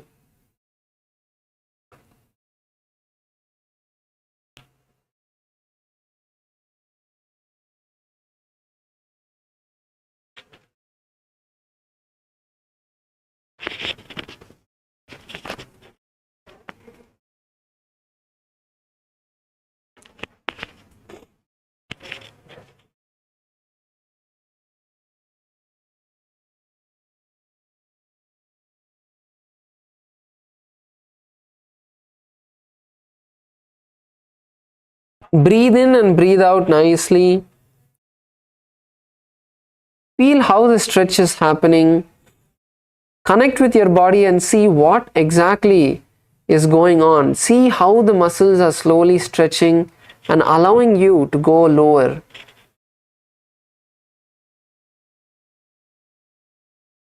So now slowly relax, come up, and now we are going to do the same on the first stretch that we did on the opposite leg. So now bring the opposite leg in front of you, stand on the knee of one leg, keep the opposite leg stretched.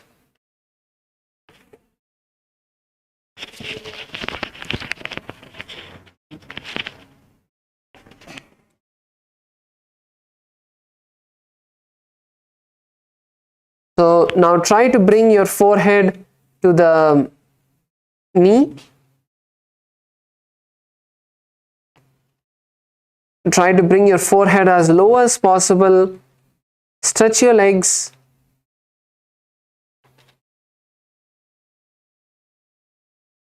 Keep the knee straight. Lower your head down. And if you're able to touch your forehead to the knee in one position, then slightly pull your legs a little bit further away. And then again try to do the same.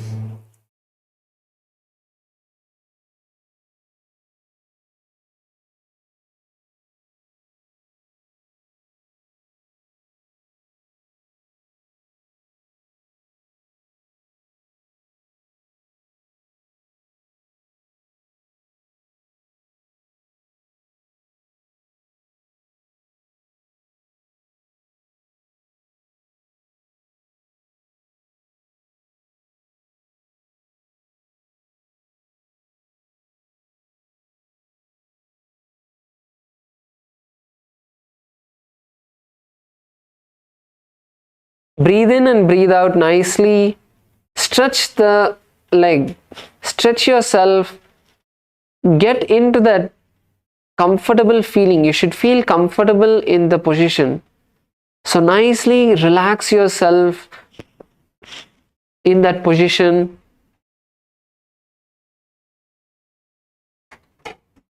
So if your knees are paining, you can maybe even roll the yoga mat and keep that the yoga mat rolled under your knee if your knee is hurting.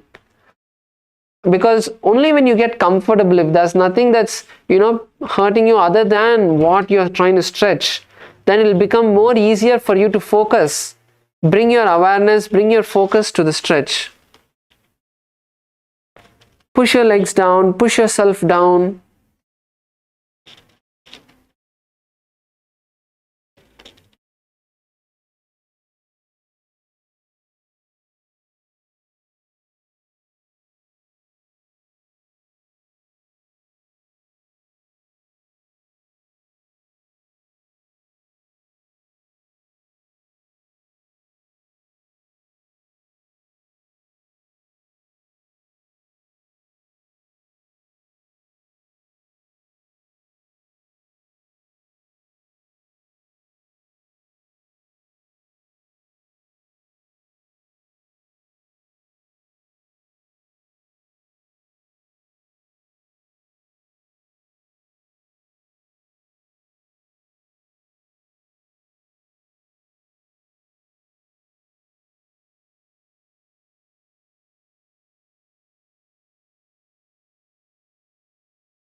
Sorry for the technical glitch.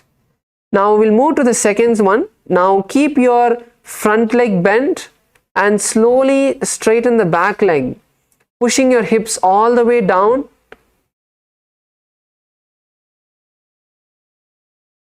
So make sure that your knees are not under your chest. So make sure your knees are not under the chest so that you're able to push your hips all the way down. So if your knee is under the chest, then your knee will be stopping you from pushing yourself down. So bring your knees outside and push yourself down.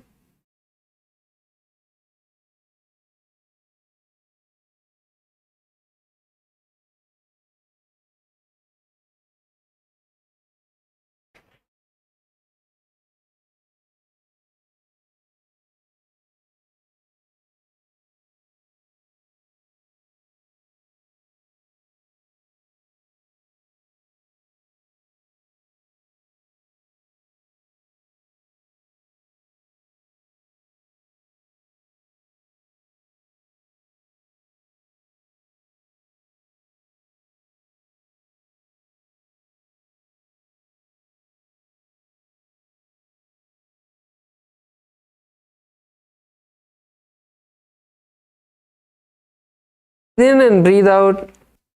Breathe in and breathe out nice and deeply.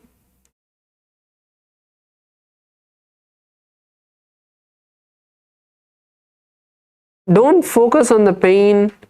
Just bring awareness to your breath and see what exactly is happening. Automatically, the pain will reduce.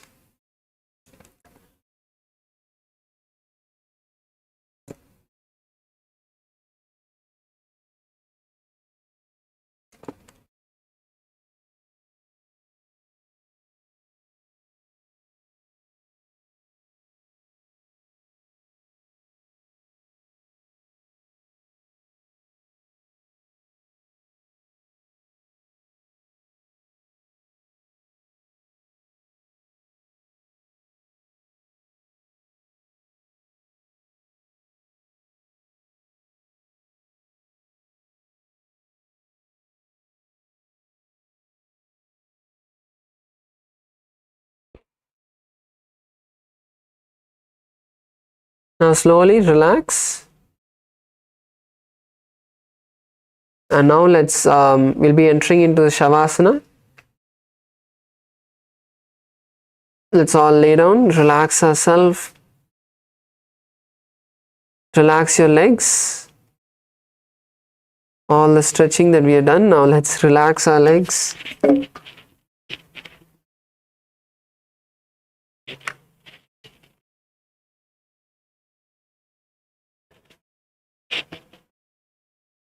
Relax yourself.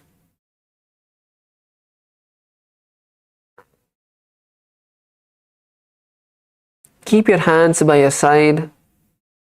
Don't touch your body.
Completely relax, unclutch from all the thoughts.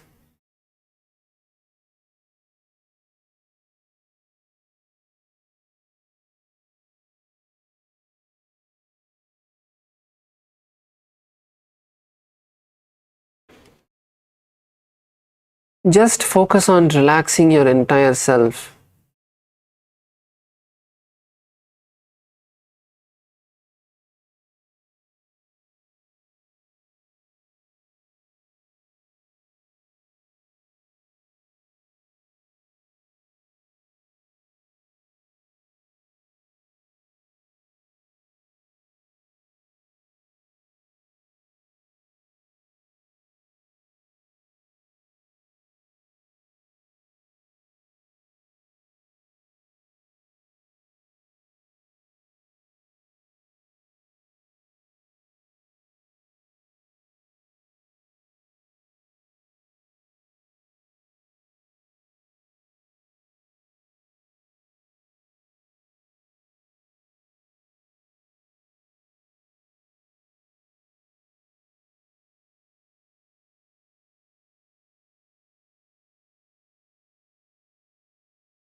Move your hands and legs and roll your knees to your chest.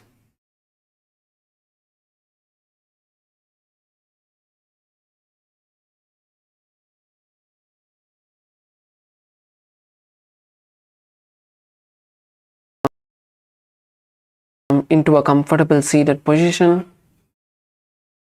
Keep your eyes closed. Let's take a moment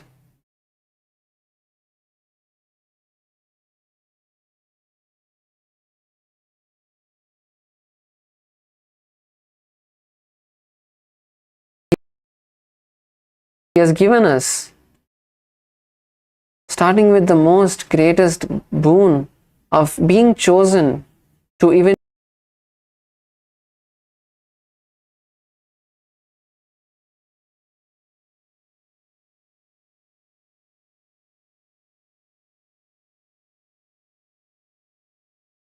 and all the other miracles He has manifested in us, for us in our life.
Take a deep breath and chant the Purna mantra.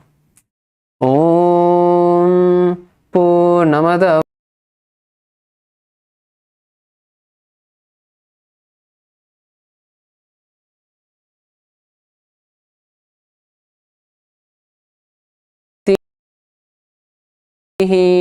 Harihi Om Tat Sat Sarvam Bhagavat Sri Nithyananda Paramashiva Padukarpanamastu.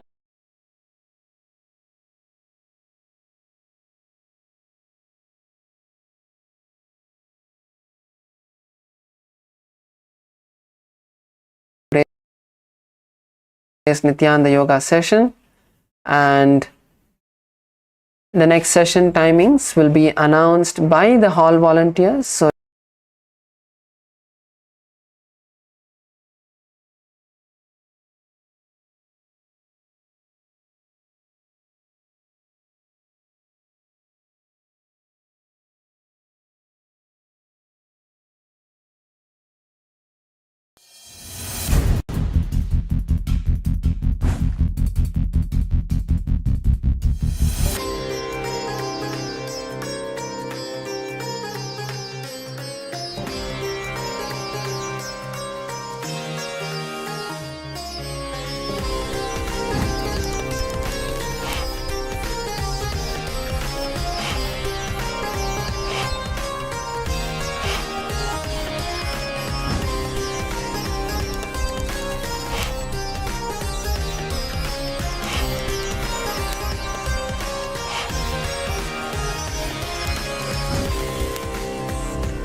I bless you all. Let you all open all your three eyes and manifest the powers of Mahasadashiva. Om Nithyananda Paramashivoham. Om Nithyananda Paramashivoham. Om Nithyananda Paramashivoham.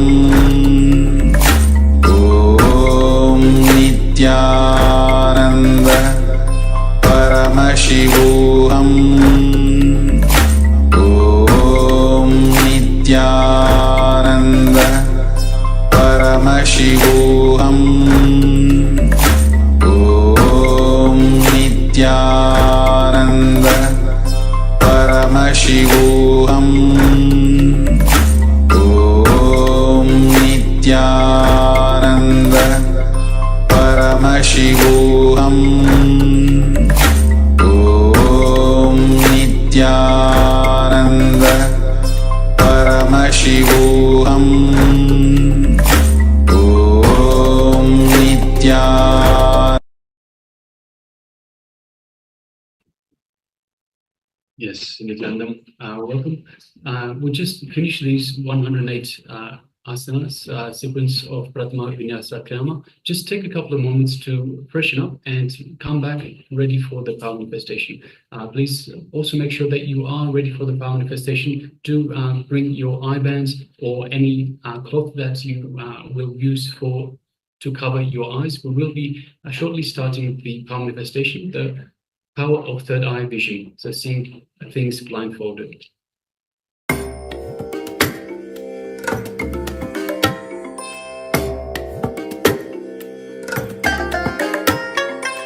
I bless you all. Let you all open all your three eyes and manifest the powers of Mahasadashiva. Om Nithyananda Paramashivoham. Om Nithyananda Paramashivoham. Om Nithyananda Paramashivoham. Om Nithyananda Paramashivoham. Om Nithyananda Paramashivoham. Om Nithyananda Paramashivoham. Om Nithyananda Paramashivoham. Om Nithyananda Paramashivoham. Om Nithyananda Paramashivoham. Om Nithyananda Paramashivoham. Om Nithyananda Paramashivoham. Om Nithyananda Paramashivoham. Om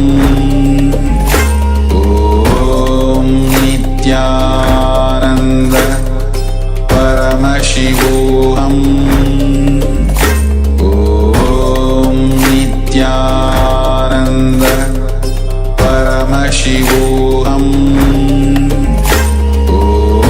Om Nithyananda Paramashivoham.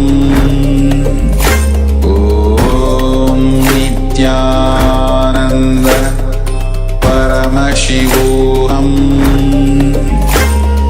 Om Nithyananda Paramashivoham. Om Nithyananda Paramashivoham. Om Nithyananda Paramashivoham. Om Nithyananda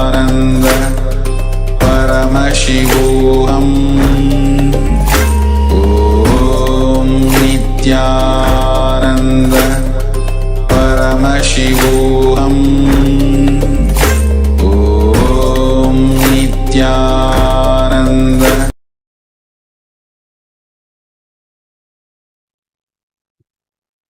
नित्यानन्दं परमसुखदं केवलं ज्ञानमूर्तिं द्वन्द्वातीतं गगनसदृशं तत्त्वमस्यादिलक्ष्यम् एकं नित्यं विमलमचलं सर्वधी साक्षिभूतं भावातीतं त्रिगुणरहितं सद्गुरुं तं Namami. Yes, Nityanam, all of you. Nityanam. Welcome to today's day 15 of Paramashivoham Level 1. We just finished 108 asana sequence, Prathama Vinyasa Krama. Take a moment and share the experience of yoga that you had today, any breakthrough that you had through the yoga. And meanwhile, as you are sharing, let's get ready to manifest the powers of Paramashiva. We'll be entering into the Sahasramana now, but you can get ready with the blindfold or the piece of cloth with you.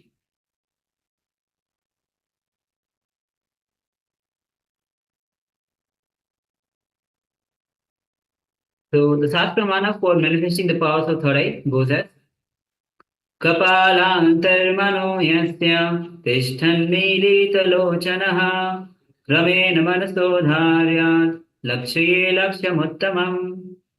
The translation of this verse goes as by fixing the mind on the inner space within the crown center and sitting stably without any movement, having the eyes closed in succession, but that stability of the mind and the inner space through the power of third eye, one directly sees the ultimate goal, Laksham, by having the vision beyond the sight that reveals any object or place, attaining the space of oneness with the source, Paramashiva.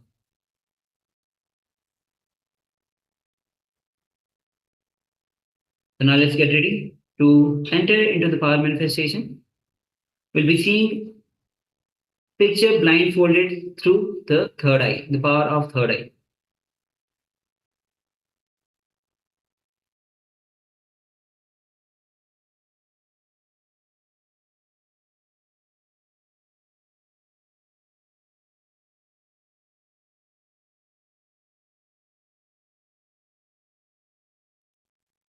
All right, so let us sit comfortably with the head, neck, and spine in a straight line. And let us just unclutch. Let's take a moment and just unclutch from any thoughts, any emotions, any negative feelings, negative thoughts, any thoughts of impossibility. Let us just unclutch from everything the mind throws at you. Anything that gets in the way to being in restful awareness. Again and again, let us remember every time your mind throws a thought at you, let us just unclutch, just become a witness and don't get involved in it, don't get entangled in it, just be a witness and unclutch.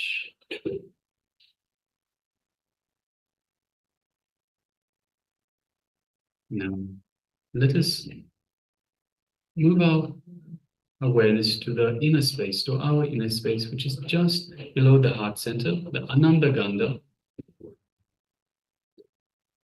And let us remember Swamiji in our Ananda Gandha. So just the mere remembrance of the Master involves him in our inner space.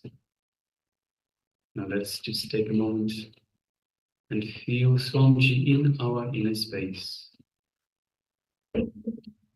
Feel his love, his compassion, and his infinite wisdom, his infinite grace in our inner space.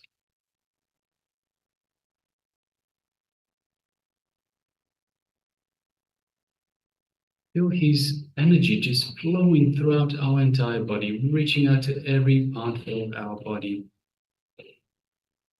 Every cell feeling rejuvenated, energized by this superconscious energy that Swamiji is radiating.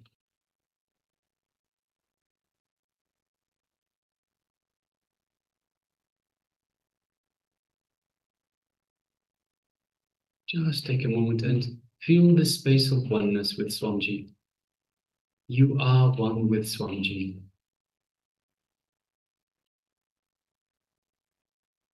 Whether you know it or not, recognize it or not, want it or not, we are all one. We are in oneness. In oneness with Swamiji, in oneness with Paramashiva. So just take a moment and feel this space of oneness.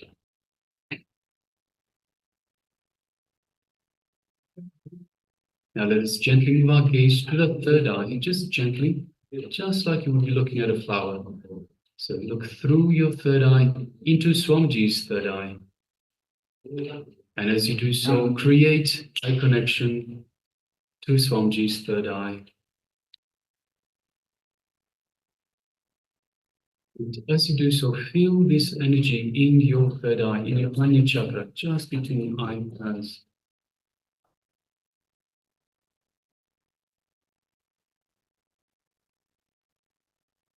Now let us start chanting the Mahavakya. Om Nithyananda Paramashivoham. Om Nithyananda Paramashivoham. Om Nithyananda Paramashivoham. Let's continue chanting the Mahavakya. And from this space of oneness with Swamiji, let us manifest the power of third eye vision. The image is being displayed for you.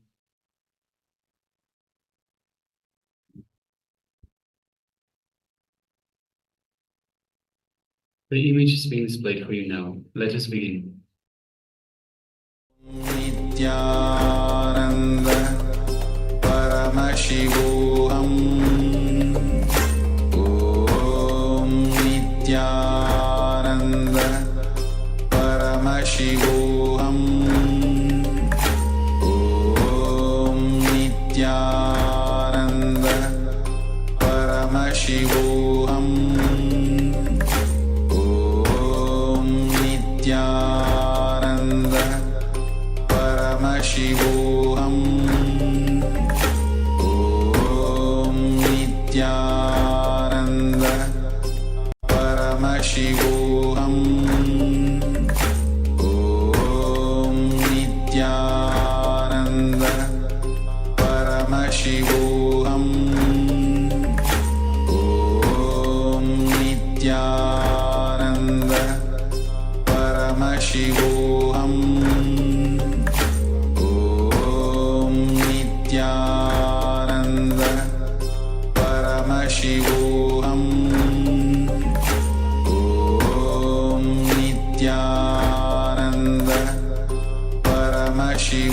Paramashivoham. Om Nithyananda Paramashivoham. Om Nithyananda Paramashivoham. Om Nithyananda Paramashivoham. Om Nithyananda Paramashivoham. Om Nithyananda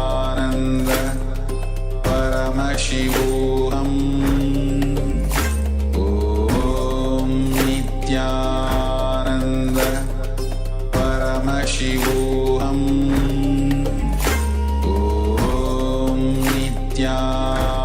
Om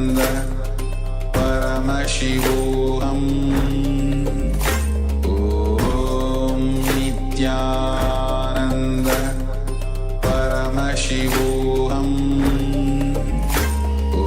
Om Nithyananda Paramashivoham. Om Nithyananda Paramashivoham. Om Nithyananda Paramashivoham. Om Nithyananda Paramashivoham.